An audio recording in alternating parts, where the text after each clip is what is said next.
আমার বাবা সবচেয়ে বড় ভুল করেছে তোমার মতো একটা গরিব ছেলের সাথে আমার বিয়ে দিয়ে। আমার সব বন্ধুদের স্বামীরা ওদের কত দামি দামি গিফট দেয়, আর তুমি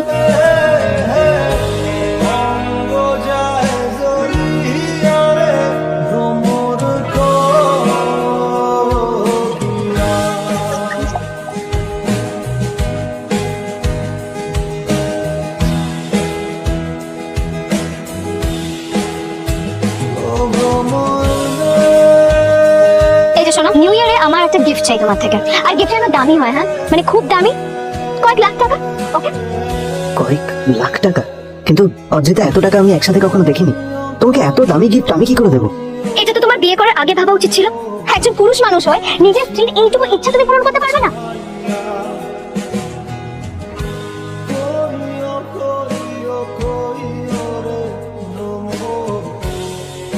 এই ফোনটা মানে এটা তো একটা স্পেশাল এডিশন, এটার দাম তো 3 কোটি টাকা। তুমি এটা দেবে? আসলে এটা অরিজিনাল নয়, আমি ওই ফোনটারই একটা কপি এনেছি।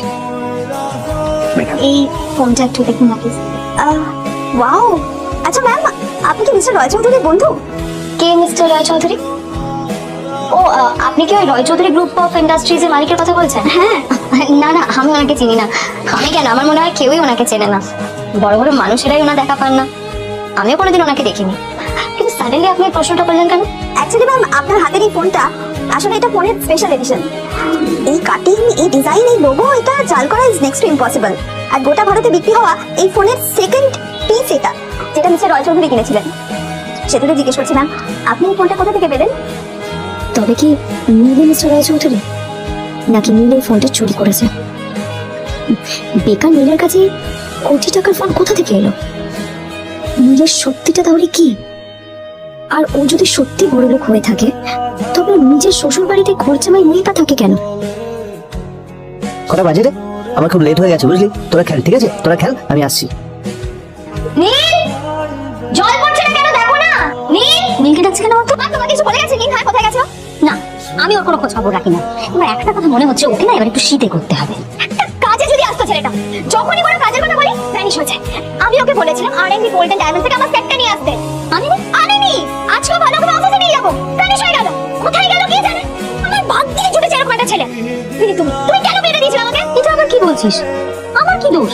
দেখ, ওই অসভ্য ছেলেটার সাথে বিয়ে দিতে চাই, যা করেছে তোর বাবা করতে, এটা আমার কোনো দোষ। তখনই হঠাৎ এই যে লাটসানে ফিরলেন রাত কাছে করে, এদিকে এসো, তোমার ফাঁকিবাজির আলোচনাই এখানে চলছে। প্লিজ থাক, মা থাক, ভাল লাগছে না। এমনিতেই অফিসের জন্য আমার লেট হয়ে যাচ্ছে, আর বিজন আমার ওয়েটও করছে।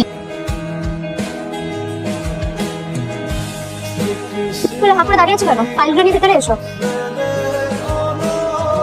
কোথায় ছিলে বলো? আমি 1 ঘন্টা ধরে তোমার জন্য এখানে ওয়েট করছি। এই লোকটা কি কোনো কাজকর্ম নেই? 1 ঘন্টা ধরে বসে আমার স্ত্রী আদ্রিতার জন্য অপেক্ষা করছে। সরি বিজন, আমি খুবই দুঃখিত যে বাড়ির কিছু লোকের জন্য আমার সবসময় লেট হয়ে যায়। আদ্রিতার কথা শোনার পর বিজনের 1 ঘন্টা অপেক্ষা করার অভিযোগ এক মুহূর্তের মধ্যে মিলিয়ে গিয়েছিল। কি হলো? হাসছো কেন? লটারি পেলে নাকি? লটারি? হ্যাঁ, তুমি আসো মানে আমার কাছে লটারির থেকেও বেশি দাম, তবে তার থেকে কিঞ্চিত কম দামে একটা গিফট আমি তোমার জন্য আনছি। দিস ইজ, এটা আমার জন্য? সত্যি? এই শহরে এটা খুঁজে পাওয়া খুব বিরল।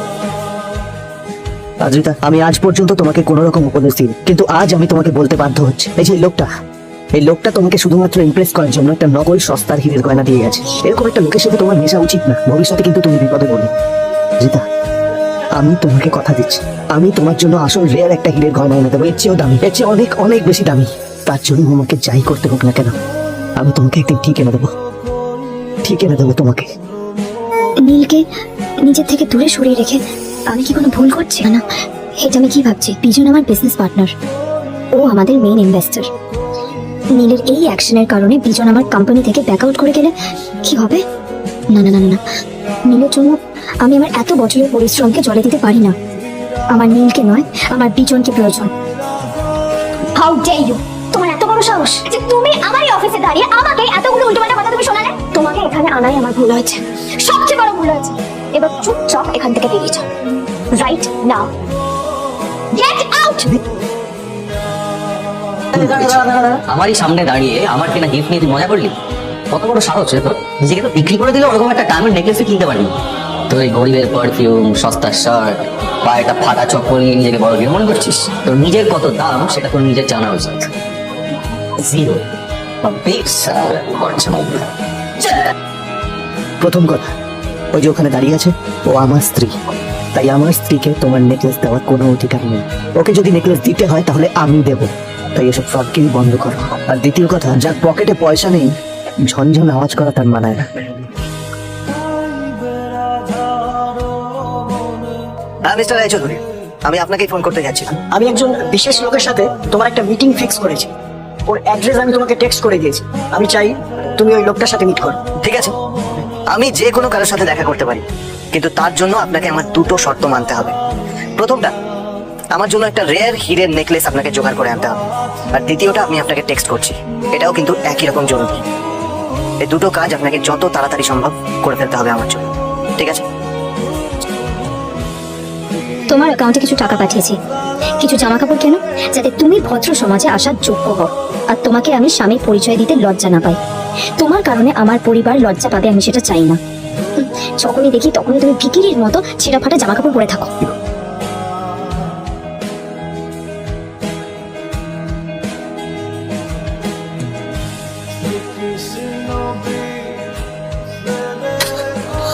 ভাই, পৃথিবীতে এমন লোক আছে কি দিমাগ দেখলি?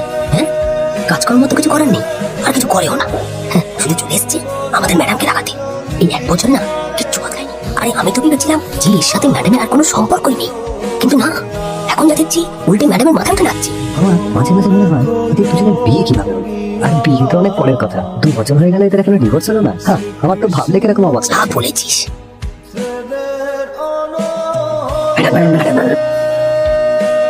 হোটেল প্রাইম স্টার সিন্ডিকেটের বাইরে আটকে দিন। এই, এই, এই, এই, থাম, থাম। এই, কোথায় যাচ্ছিস? শালা ভিখিরি। না না দাদা, আপনি আমাকে ভুল বলছেন। আসলে আমাকে ইনভাইট করা হয়েছে, আমি হোটেলেই এসেছি। শালা মিথ্যে কথা বলার জায়গা পাস না? হ্যাঁ, মিথ্যে কথা বলার আগে নিজের চেহারাটা তো দেখতিস। এটা একটা প্রাইম হোটেল, বুঝেছিস? এখানে সব শহরের বড় বড় লোকেরা তাদের বড় বড় গাড়ি নিয়ে আসে। শালা তোর মতো একটা ভিখিরি একটা ফ্যাট প্যাটে আওয়াজ বের করা বাইক নিয়ে চলে এসেছিস, আর আমি তোকে ঢুকতে দেবো? না দাদা, আমাকে একবার ঢুকতে দিন। আমাকে বিয়ে হয়ে যেতে একটা দাদা এই কি হচ্ছে কি এটা? হোটেলের গেটের সামনে এসব এসব ক্যাশ চলছে এখানে? হোটেলের বদনাম হবে না এতে? স্যার দেখুন না, এই যে ভিখিরিটা হোটেলে ঢুকতে যাচ্ছে। এই বারণ কিছু শুনছি না স্যার। যা, আপনি কি করতে আছেন? কে কি হয়েছে দেখি দেখি কে? খুলে নিজের দিকে দেখ। স্যার আপনি extremely sorry sir. Sir sir আপনি একটা ইনফর্ম করেননি কেন? আপনি আসবেন জানলে তো আমি নিজে রিসিভ করতে আসতাম আপনাকে। ছি ছি ছি ছি ছি। ঠিক আছে, আপনি ব্যস্ত হবেন না প্লিজ। জানোইনি কে? আরে sir sorry sir, extremely sorry, আপনি আমার সঙ্গে আসবেন। Sorry sir.